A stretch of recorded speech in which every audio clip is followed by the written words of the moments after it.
전쟁의 승패를 결정짓는 중요한 요소는 첨단 무기와 전투 차량입니다. 하지만 인력을 이용한 기간 작업 역시 중요한 요소입니다. The pick and the spade are every bit as important instruments of war as the rifle and the bayonet. 전쟁이 시작됐을 때부터 공병대는 지휘관들에게 없어서는 안 될 존재였습니다. 공병대는 독창적이고 현명하며 혁신적으로 문제를 해결했습니다. 성에서의 전투부터 참호전까지, 적의 성벽에 이르는 길을 만드는 일부터 지하 터널을 만드는 일까지, 공병술은 지휘관들이 전투를 지휘 통제하는 데 매우 중요한 요소였습니다.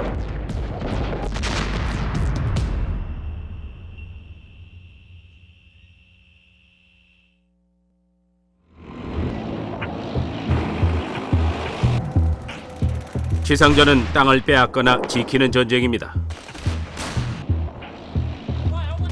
지상전에 있어 지형은 매우 중요합니다. 공격을 할 때, 방어를 할 때에도 지휘관은 주위의 지형을 잘 이용해야 합니다. 이런 법칙은 고대의 전쟁에서도 그대로 적용됐습니다.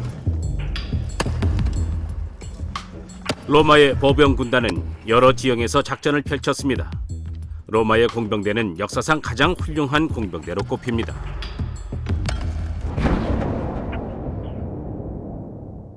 서기 122년의 일입니다. 잉글랜드와 스코틀랜드의 경계가 위치한 이곳에 로마의 황제 하드리아노스는 장벽을 세워 로마의 북쪽 국경을 방어했습니다. 당시 로마의 최우수 건축 공법이 동원됐습니다. 주위의 울퉁불퉁한 지형을 그대로 이용했죠. 길이는 118km로 주위에는 요새를 구축했습니다. 방어를 철저히 하겠다는 하드리아누스의 목적을 확실하게 보여주었죠. If you have a long frontier and you don't have adequate number of people who can be deployed, then you build a wall and that keeps the enemy out and it can be guarded at much less cost. 그보다 700년 전에 세워지기 시작한 중국의 만리장성처럼 하드리아누스 방벽도 로마 제국에 쳐들어오려는 적들에게 강력한 경고의 메시지를 전하고 있습니다.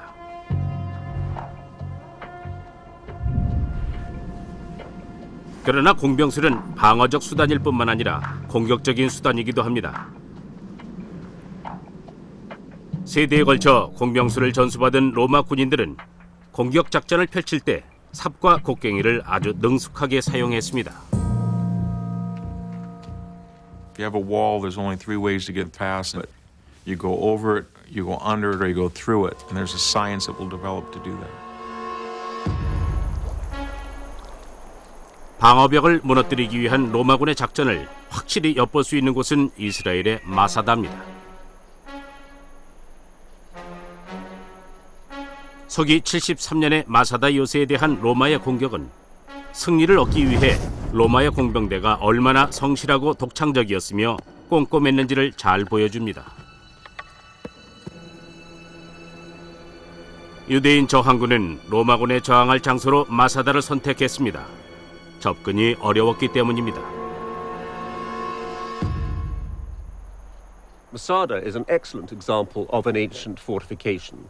In other words, taking a naturally very strong natural feature, this enormous mountain really behind me, and then fortifying it. 방어하기에 용이한 지형이었기 때문에 유대인 저항군에게 매우 유리했습니다. 하지만 로마 공병대는 주위의 지형을 검토해 저항군의 지리적 약점을 발견했고 전쟁에서 승리할 작전을 짜냈습니다. The only way that the Romans could really get to grips with the defenders at Masada was by constructing an enormous assault ramp. 길을 만들기 전에 로마군들은 적당한 위치를 찾아야 했습니다. 그러던 중 마사다의 취약점을 발견했습니다. 요새의 서쪽에 넓은 바위가 튀어나와 있었던 것이죠. 로마군은 그곳을 기반으로 비탈길을 만들기로 했습니다.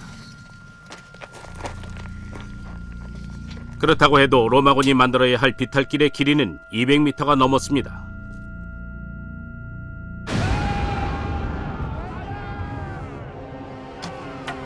비탈길의 경사가 낮아야 무기와 병사들을 탑재한 공성탑을 요새의 벽면까지 끌어올릴 수 있습니다.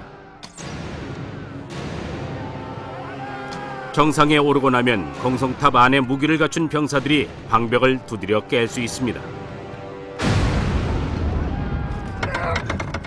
로마군은 비탈길을 만드는 병사들을 위해 투석기를 이용해 방벽 정상으로 끊임없이 돌을 날렸을 것입니다.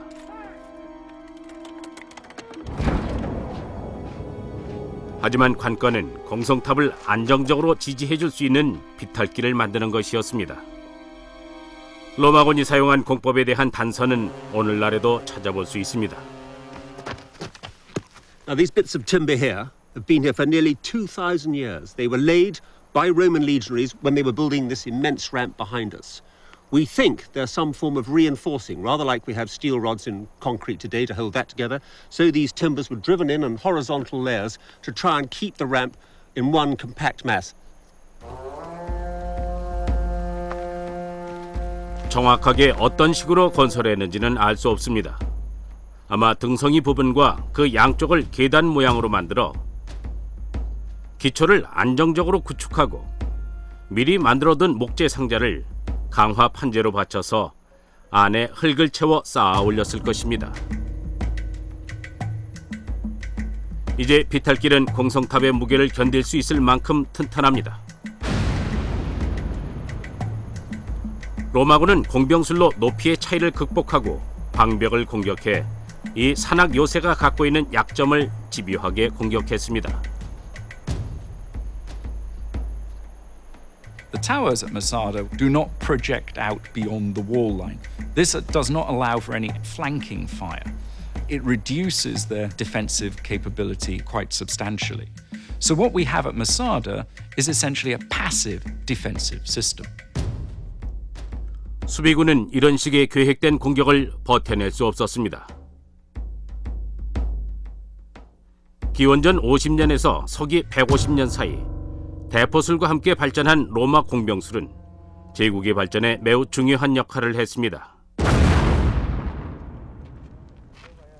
수세기가 지난 후에야 수비군은 이런 체계적 공성작전에 대한 효과적인 대응책을 고안해냈습니다. 1188년의 중동입니다.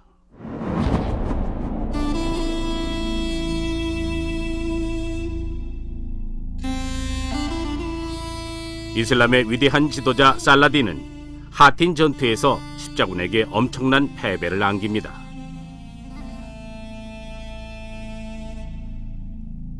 하지만 살라딘은 팔레스타인을 장악하기 위해 십자군을 오늘날의 시리아에 있는 크락데 슈발리에 성 등으로부터 몰아내야 했습니다.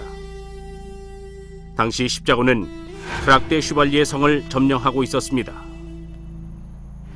What happened in the second half of the 12th century and the first half of the 13th century is that these castles became much more massive.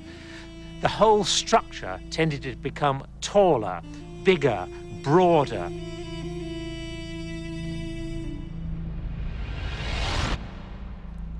크락데 슈발리에 성은 오직 한 가지 특별한 목적으로 지어졌는데 바로 철저한 방어입니다.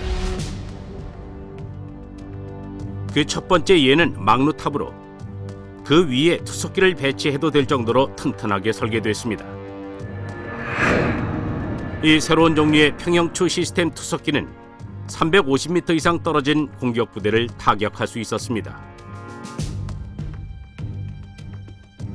더 대단한 것은 막루들이 성의 바깥쪽에 위치하도록 되어 있어 앞쪽, 뒤쪽, 옆쪽으로까지 발사가 가능하다는 것입니다.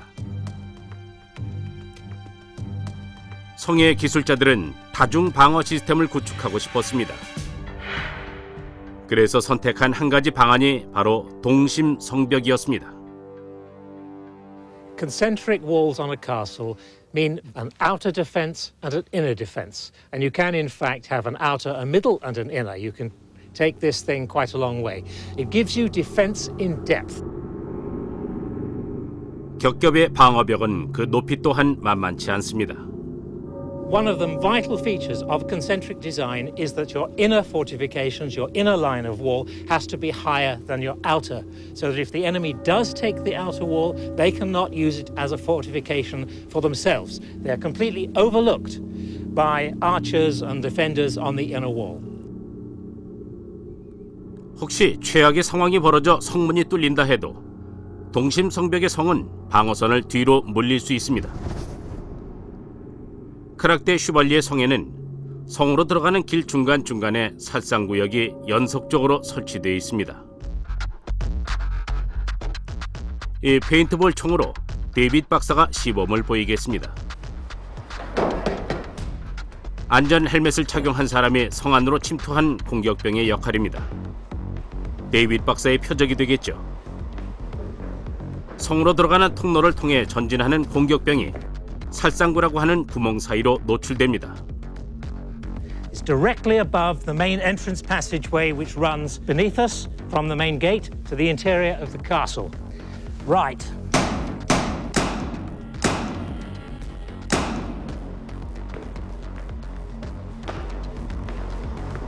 If the defenders fail to get the attacker during the first opportunity to shoot, they'll have plenty of others.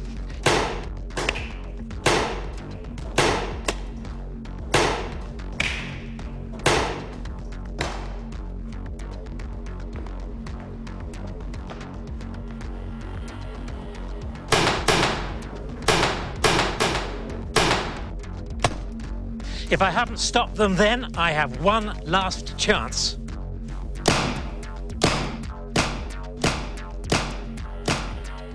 이 살상구를 통해서 성을 설계할 때 수비를 위한 위치 선정에 얼마나 신경을 썼는지 알 수 있습니다. 그리고 실제 전투에서 진가를 발휘했죠. 1188년 크락대 슈발리에를 점령한 십자군은 살라딘의 공격을 성공적으로 막아냈습니다. 이러한 다중 방어는 오늘날의 공병술에서도 매우 중요하게 여겨지고 있습니다.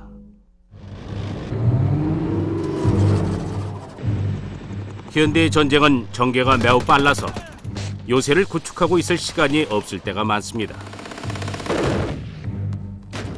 하지만 십자군의 성체에서 이용된 방어 병법은 아직도 유용하죠. 이곳은 팔루자 전투가 벌어지고 있는 2004년의 이라크입니다.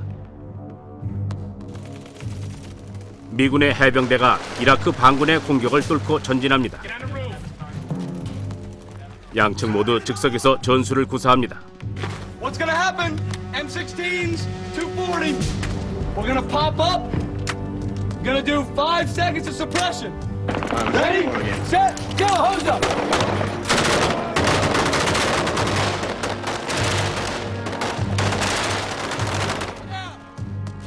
계속 이동하며 싸우는 가운데 옥상을 점령한 미군은 높이 면에서도 유리하고 옥상의 벽 덕분에 방어도 더 쉽습니다. 적군들을 위에서 내려다보며 총알 세례를 날릴 수 있으니까요.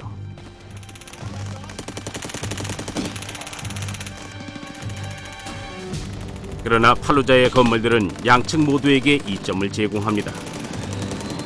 Every single street is effectively its own fortress dominated by its own miniature castles of rubble or whatever. So from a command and control point of view, it makes it incredibly difficult. 방어 전술은 전투의 승패를 결정짓는 열쇠입니다. 전쟁의 역사를 보면 방어 전술은 수많은 요인의 영향을 받습니다. 지형이 그중 하나입니다. 무기의 혁신 또한 방어 전술에 영향을 주죠. 14세기에 화약 대포가 등장하게 되면서 기존의 전투 방식에 큰 변화를 가져오게 됩니다.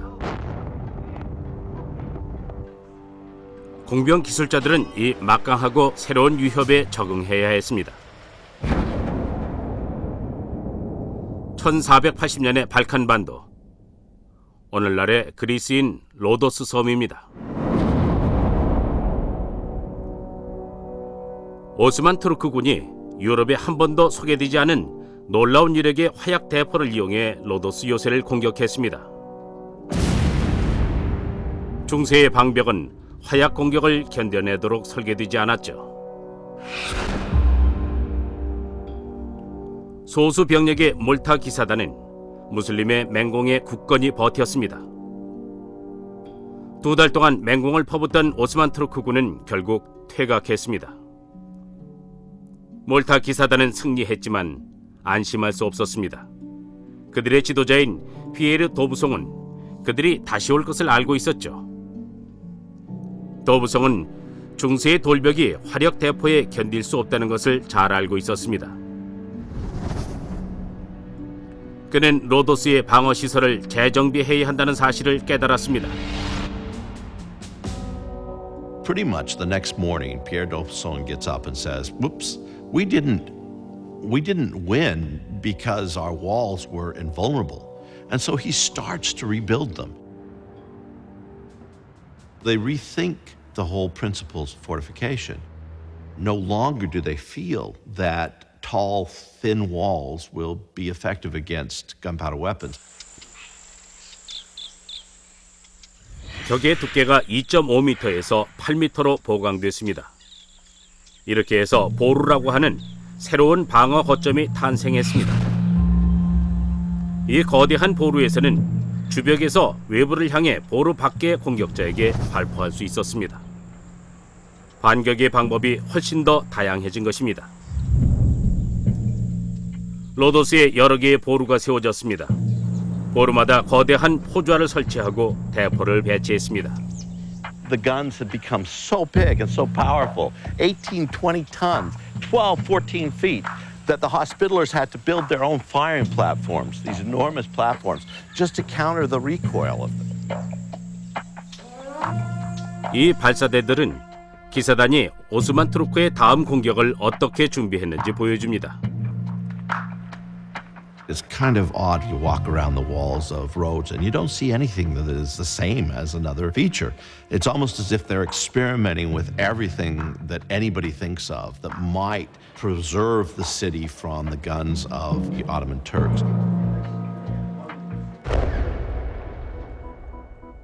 외루라고 부르는 이 독립된 구조의 방벽은 도부송이 해자를 확대하면서 만든 수많은 것들 중 하나입니다.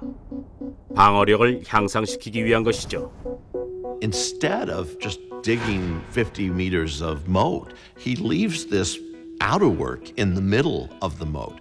Now the attackers have to go down one side of the moat, defeat the outerwork, go down the other side of the moat, and now they get to attack the walls. 1522년 6월 오스만 투르크가 다시 쳐들어왔습니다. 오스만 투르크의 군주인 슐레이만 대제가 수만 명의 병사들을 이끌고 포위 공격을 시작했습니다. 하지만 그들을 상대하는 몰타 기사단은 6,000명에 불과했습니다. I don't think that anything like the 1522 siege had been seen in warfare ever before. 끝없이 밀어닥치는 오스만의 공격이 새로이 강화된 로도스의 성벽을 두드렸습니다.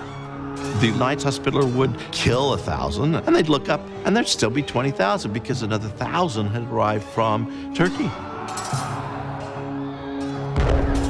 There's one eyewitness, Jacques de Bourbon, and he talks about the blood being so thick on the ground, so many Ottomans being killed, that you can't see actual dirt. It's just blood. 오스만 투르크는 로도스의 성벽을 부수려다 수천 명을 잃었지만 계속 공격을 퍼부었습니다. 6개월의 포위 공격 끝에 결국 몰타 기사단도 큰 손실을 입고 항복을 하기에 이르렀습니다. In the end, Suleiman the Magnificent, the one who wins, this young sultan, admits to the Hospitallers that he had lost 103,000 men to take Rhodes, and that he'd gladly lose 103,000 more. 몰타 기사단은 패했지만 혁신적인 방법으로 만들어진 로도스의 방벽이 얼마나 견고했는지는 증명되었습니다. Pretty soon, all throughout Europe and all throughout the Middle East, people are building forts just like the Hospitallers had built in Rhodes. 로도스의 요새는 화약 대포에 대응하기 위한 수많은 방법들 중에 하나였습니다. 이탈리아에서는 공병 기술자들이 십자포화가 가능하도록 고안한 삼각형의 보루를 갖춘 별 모양의 요새를 만들었습니다. 방어 공병술의 정교함은 머지않아 새로운 단계에 이르게 됩니다. 1698년의 프랑스 동부, 방어적 설계의 절정을 보여줄 한 요새의 건설 공사가 한창 진행 중입니다. 뇌프 브리작입니다. 오늘날의 뇌프 브리작은 아주 작은 마을로 독일의 국경과 가깝습니다. 이 요새는 프랑스의 뛰어난 공병 기술자인 세바스티앙 보방에 의해 설계되었습니다. 그는 요새 건설에 관해 공부한 귀족이었습니다. Everybody learned the rudiments of fortification. They learned it because the nobility was still the warrior class, and fighting in this time had to do with knowing the techniques of fortification. 보방의 재능은 매우 뛰어났습니다. 그가 등장했던 시기의 프랑스는 전쟁 중으로 유럽의 거의 모든 나라가 프랑스 국경에 몰려들고 있었습니다. 보방은 160개의 요새를 새로 만들거나 개조했습니다.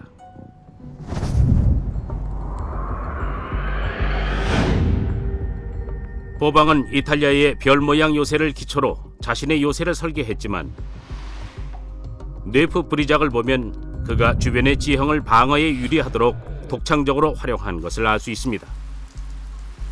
Right now, I'm walking just outside Neuf-Brisach. What's really amazing about it is that from where you are right now, you can't even see all the ditches. There's countryside all around, but it just looks like we're walking on a slightly hilly terrain, when in fact we're only 20 meters away from all the fortification ditches.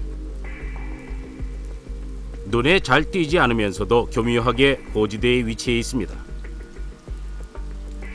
The ground is gently sloping upwards. It was calculated very carefully by Vauban so that the height advantage would still belong to the people inside the fortifications. Suddenly, here you are, and you have the counterscarp, you have the ditch, you have this vast protection of the fort. At the time, all you would have seen from this point of view was earth and the barrels of guns and cannons pointed at you from soldiers positioned on the ramparts.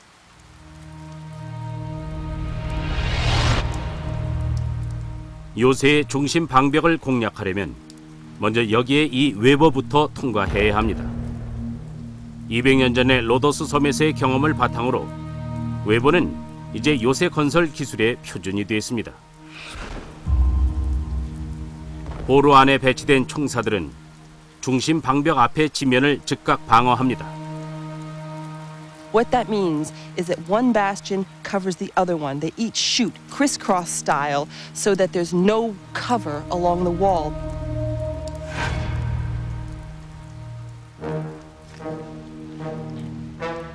이 요새는 보루 안의 수비군이 어디든 볼 수 있도록 설계되어 있습니다. 해자로 파고드는 공격군은 살상구역에 들어오게 되는 것이죠. 뇌프 브리작은 실전에서 검증된 적이 없지만 많은 요새가 보방의 설계를 따라했습니다. 다른 나라에서도 마찬가지였습니다.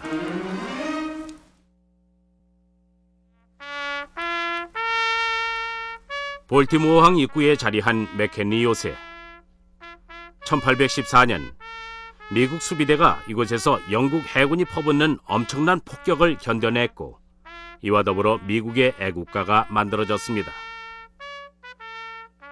Fort McHenry is very much indebted to the Vauban style and the French influence. In fact, Fort McHenry was built by 3 different French military engineers. 맥켄리 요새도 뇌프 브리작처럼 별 모양이며 각 지점마다 보루가 있습니다. 흙으로 다진 방벽과 외루도 똑같습니다. During the British bombardment, they fired over 1,800 heavy 13-inch, 200-pound exploding shells at Fort McHenry. So you can imagine those bombs raining down and exploding over the fort. But the design of the fort and its thick, heavy walls helped shelter the men. 맹렬한 공격이 가해졌지만 수비군은 버텨냈습니다. 그렇게 미국 수비군은 영국군을 몰아냈죠. 맥케니 요새의 성공적인 방어는 보방의 덕이었습니다. 그 이후로도 공병술은 엄청나게 변화한 무기 기술에 적응하면서 다시 한번 발전하는 모습을 보여주게 됩니다. 1864년 7월 미국 남북전쟁. 버지니아주의 피터스버그 마을이 포위됐습니다. 바야흐로 참호전의 시대가 시작되었습니다.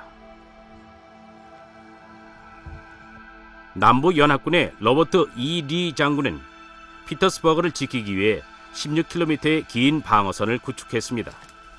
그의 상대는 북부연합의 율리시즈 S. 그랜트 장군이었습니다. 양군은 모두 참호를 팠습니다. The increased lethality of the battlefield because of rifled weapons caused first soldiers and then later their generals to alter the ground at every opportunity. Dig that field fortification, get your people underground so that the attacker had to come at you from a position of disadvantage. 높은 돌담 성벽은 사라졌습니다.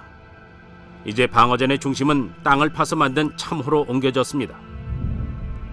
공격 진영인 북부연합은 남부연합군의 참호 방어선을 돌파해야 했습니다. 북부연합군의 장교인 헨리 프레진츠는 전 광산 기술자로 기막힌 작전을 고안해냈습니다. He was indicative of a new kind of soldier that really represented the popularization of scientific and technical knowledge, and were able to apply that during the war. 플레진츠는 비밀 공병 작전을 제안했습니다. 남부연합의 방어선 아래에 터널을 판 다음 밑에서 폭파시키자는 제안이었죠. 그의 계획은 156m를 파내려가는 것이었습니다. 하지만 그 정도 깊이라면 터널 끝까지 바람을 통하게 하기가 매우 어렵죠. As the miners continued to work, as they breathed out their carbon dioxide, without air coming in to the tunnel, they would have quickly suffocated. Pleasant's solution was quite magnificent in its elegance and simplicity. 먼저 터널의 입구 쪽에 환기 갱도를 파서 이산화탄소가 제거되도록 합니다. 바닥에는 계속 불을 피워서 신선하지 않은 공기를 위로 올려보내 배출시킵니다. 그리고 연기를 의심받지 않기 위해서 병사들이 작업장 주변에서 불을 피우고 있도록 합니다. 한편 신선한 공기는 나무로 만든 환기관을 통해 광부들이 일하고 있는 터널의 정면으로 유입되게 합니다. Here's our construction of the ductwork that the air went into where the soldiers were working. 이 모형들을 이용해서 플레젠츠의 시스템을 재현해 보겠습니다. This Pyrex 2 represents the ductwork that they built. The Union lines would be over here, Confederate lines to the left, and this Pyrex 2 represents the vertical shaft that Pleasant's constructed. 그리고 이 램프는 플레진츠가 피운 불입니다. 로스는 모형 터널에 연기를 채워 신선하지 않은 공기를 재현합니다. 램프에 불을 붙이자 연기가 데워지면서 상승해 터널 밖으로 빠져나갑니다.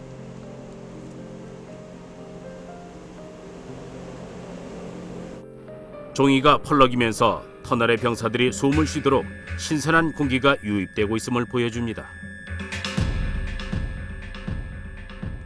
작업을 시작한 지 34일이 지나고 터널이 완성되었습니다. 터널 입구에서 막바지 작업을 하는 동안 북부연합 병사들은 명령을 기다렸습니다.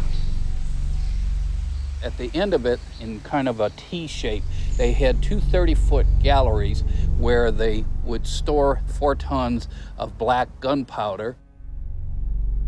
엄청난 양의 화약을 남부연합군 방어선의 바로 밑에 설치했습니다. 1864년 7월 30일에 이른 새벽, 도하선에 불을 붙였습니다. There was this tremendous explosion, almost like a geyser going off. Body parts, wagon wheels, cannons, huge pieces of dirt the size of a house began to rain down. The Confederate lines that had stood seconds before were now obliterated, and what was left was an enormous crater. 278명의 남부연합 병사들이 사망했습니다. 하지만 폭발이 일어난 지점을 우회하지 않고 곧바로 진격해서 들어간 후발 공격대가 진격에 실패해 결국 원래의 방어선으로 퇴각했습니다.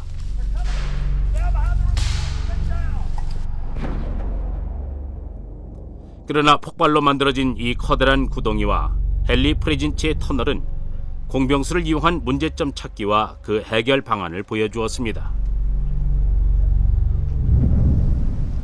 약 50여 년 후 이러한 지하 작전술도 완전히 새로운 단계로 접어들게 됩니다.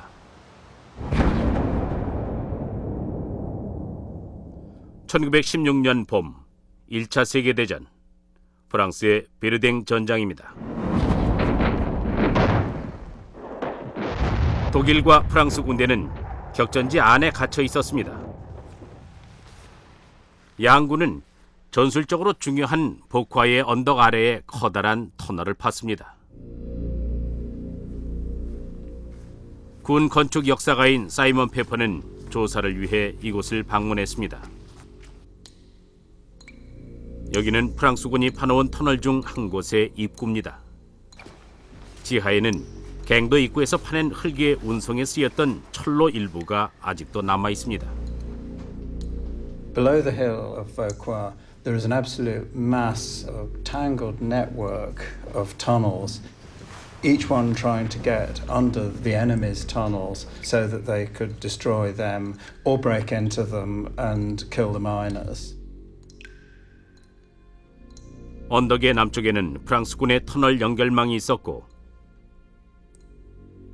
북쪽에는 독일군의 연결망이, 그 사이에는 보쿠아 마을이 있었습니다. 총 17km가 넘는 길이의 터널이 뚫려 있었죠. 프랑스군은 하루 작업량을 마치면 터널을 나올 수 있었지만 독일군은 그렇지 않았습니다. Their men lived in the tunnels for weeks at a time, lodging in little dugout chambers off the main galleries. 독일군의 흔적은 사방에서 발견됩니다. 이곳의 벽에는 철십자의 훈장이 새겨져 있습니다. All warfare is horrible, but the underground war of mining and countermining must be amongst the most horrible in most people's imagination, where you're operating in the dark, in foul conditions, running with water, trying to work quietly so that you weren't overheard by the enemy, at risk either of being blown to eternity or suddenly find your workings invaded by fighters armed with clubs and knives for a grim fight in the dark.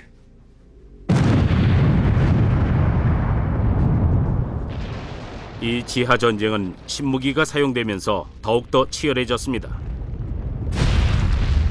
The big difference by the time we get to the First World War is that high explosive has become available. 이 초기 형태의 고성능 폭약은 기존 화약의 10배에 달하는 파괴력을 지녔습니다.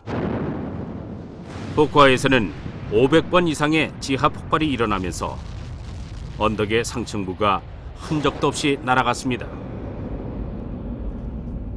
결국 프랑스가 전쟁에 승리했지만 마을에 남은 것이라곤 몇 개의 벽돌뿐이었습니다.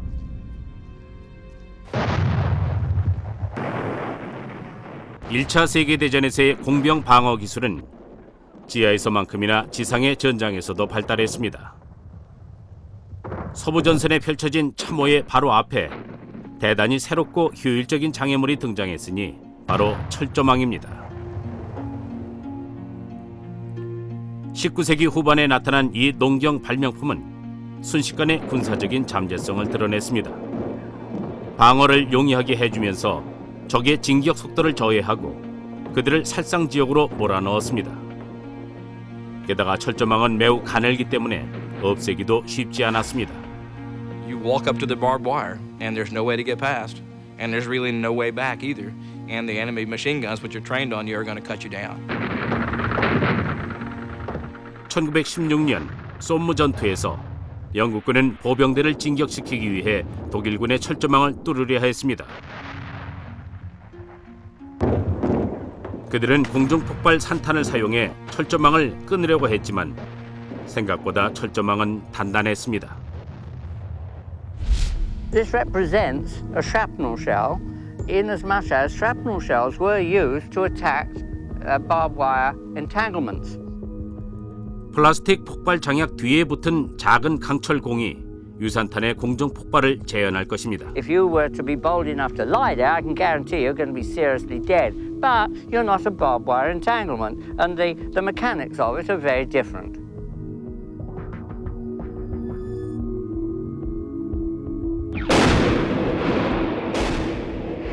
철조망 약 1m 위에서 폭발했습니다. Well, as we can see, the wire is intact. There are 6 strands, and there were 6 strands before we fired it. 폭발물은 나무를 관통했지만 철조망에는 거의 피해를 주지 못했습니다. 결국 솜무 전선에서 독일군을 공격한 영국의 보병대는 엄청난 대가를 치러야 했죠. On the northern sectors of the battlefield, perhaps about 2/3 of the battlefield, the barbed wire was not cut. Barbed wire was perhaps the most crucial element in predicting the outcome of a battle. 철조망만이 1차 대전의 유일한 공병 기술의 혁신은 아니었습니다. 전술상으로 중요했던 프랑스의 마을을 지키기 위해 새로운 종류의 요새가 세워졌습니다.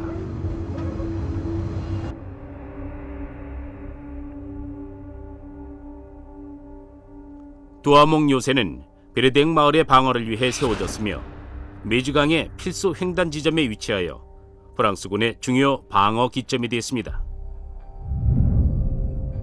적군의 증강된 전력과 사정거리에 맞서기 적합한 구조였죠. Most of these fortifications are underground, and the tops of them are protected by earth to absorb the shock and the concussion of artillery blasts. 그러나 두아몽을 보호하는 건 흙뿐만이 아니었습니다. 맨 처음 요새가 세워진 건 1870년대였지만 30년이 흐르고 프랑스인들은 요새가 구식임을 알게 됐죠. We're on the south face of Fort Douaumont. What we can see here is very clear evidence of the upgrade that took place shortly before the First World War. The light-coloured stone is the original design for the fort. The grey material, the concrete here, is the massive thickening that took place in response to the added power of artillery. 두아몽은 급진적인 군부가 바라는 이상적인 요새입니다. The fortress system at Verdun is not one fort, and it's not one gigantic set of walls that connect one another. What it is instead is a system of large forts and smaller forts, what the French called ouvrages, that are designed to protect one another and cover one another. 19개의 요새가 촘촘히 이어져 베르댕을 방어합니다. 이 시스템 역시 서로를 지원하는 형태를 가진 보반 요새의 보루처럼 서로의 방어 구역이 겹치게 되죠. 각각의 요새는 적군이 대포를 사용해 방어벽을 부수려고 시도할 때 공격을 무력화시킵니다. The big gun here, the 150mm, was capable of firing some miles and would defend the neighbouring forts by sweeping the ground in front of them and sometimes even sweeping the tops of them.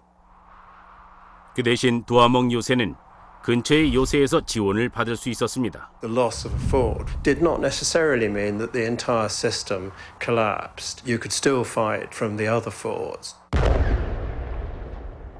십자군 전쟁 때 사용됐던 동심성벽 구조의 요새처럼 방어벽 두께 싸움이 시작됐죠. 그러나 현대전다운 면모도 갖추었습니다. 베르댕 요새 시스템은 중요한 전투를 통해 시험받게 됩니다.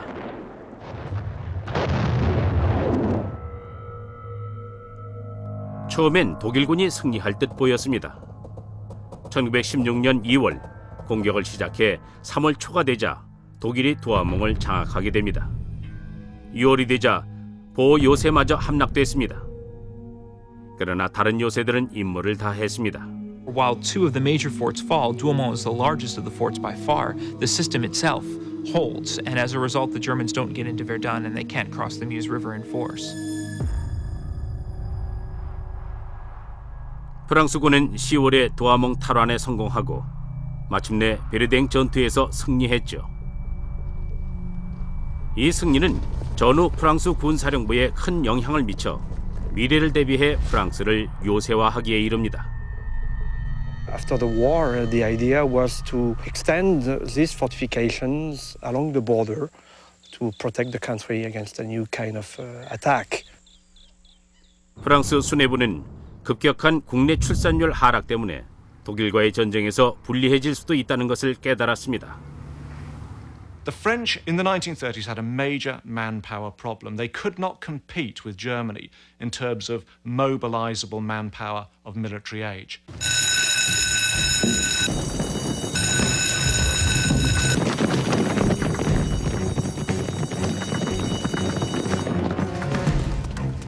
그들의 해결책은 마지노선이었습니다. France's Maginot Line blazes into action.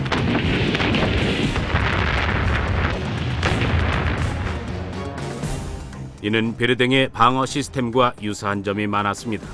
The theory behind the Maginot Line is to take some of those same principles, underground fortifications, interlocking systems, systems that mutually reinforce one another, to create a defensive line that would help France in a future war. 프랑스의 군 입법가들은 이런 수비법으로 지휘 및 통제가 가능할 거라고 믿었습니다. 오늘날 동프랑스의 언덕에는 마지노선의 일부가 감춰져 있습니다. 장갑, 기관총, 총좌, 대전차 함정, 대인 함정까지 말이죠. 모두 하켄베르크 요새의 일부입니다. 마지노선은 연쇄적으로 연결된 컴뱃 블록입니다. 가령 이곳 5블록에는 모든 빈 공간에 각종 대포들이 들어차 있었습니다. 지금은 상당 부분 노출돼 있지만 1930년대엔 감춰져 있었죠. 위장 관측탑은 하켄베르크의 수많은 특징 중 하나였습니다. By the standards of the time, the Maginot Line was really incredibly sophisticated. They were using all the technologies that could be used at that time. I mean, revolving turrets with a high rate of fire. 전기 동력의 총좌가 배치돼 있습니다. 이 안에 탑재된 대포가 솟아올라 포탄을 몇 발 쏜 후 시야에서 사라져버리죠. 하켄베르크의 상당 부분이 지하에 감춰져 있습니다. 터널의 길이는 10km로 지하 전용 열차가 다닙니다. 만약 전기가 끊기면 디젤 엔진을 가동시켜 자가 발전 동력을 전투 구역에 제공하도록 설계되었습니다. 마지노선의 구석구석은 당대 최고의 기술력을 자랑합니다. The defensive is supreme, i.e. it's far better to sit in your defenses and smash the enemy to pieces as he attacks you, rather than move out of those defenses and be the people who are doing the dying. 2차 대전이 다가오고 전투가 가까워졌습니다. 독일 지휘관들은 마지노선을 직접 공격하라고 지시할 수 없다는 사실을 잘 알고 있었죠. 대신 고정된 방어 시설의 약점을 공략했습니다. And it's hardly surprising that when they launched their major attack against France in 1940 that they would not do so in northeastern France, which was very well defended, but rather through Belgium, which was a lot more weakly defended. The Maginot Line did its job. The Germans did not attack it in 1940. They went around it because they respected the power of the Maginot Line. 성공의 비결은 속도와 기동성이었습니다. 마지노선을 구시대의 유물로 만들었죠. 전격전, 신속한 전차와 공습용 비행기의 동시 공격을 뜻하는 이 작전이 전쟁에서 빛을 발했습니다. 독일군은 벨기에 진격이 가능해졌고 프랑스는 국경의 취약점을 드러내게 된 것입니다. 이러한 경험에도 불구하고 독일은 태평양 방벽을 통해 똑같은 한계를 지닌 고정 방어선을 사용하는 실수를 저질렀습니다. 거대한 이 콘크리트 방어벽은 서유럽의 해안선을 따라 건설됐죠. 그러나 1944년 D-Day, 방어벽이 정복됩니다. When you try to rely upon static defenses to defend great long frontiers, really you're never going to achieve the densities of strength that you need to stop an enemy anywhere. The enemy's always got the initiative. He can decide where to attack, in what strength to attack, to what purpose to attack.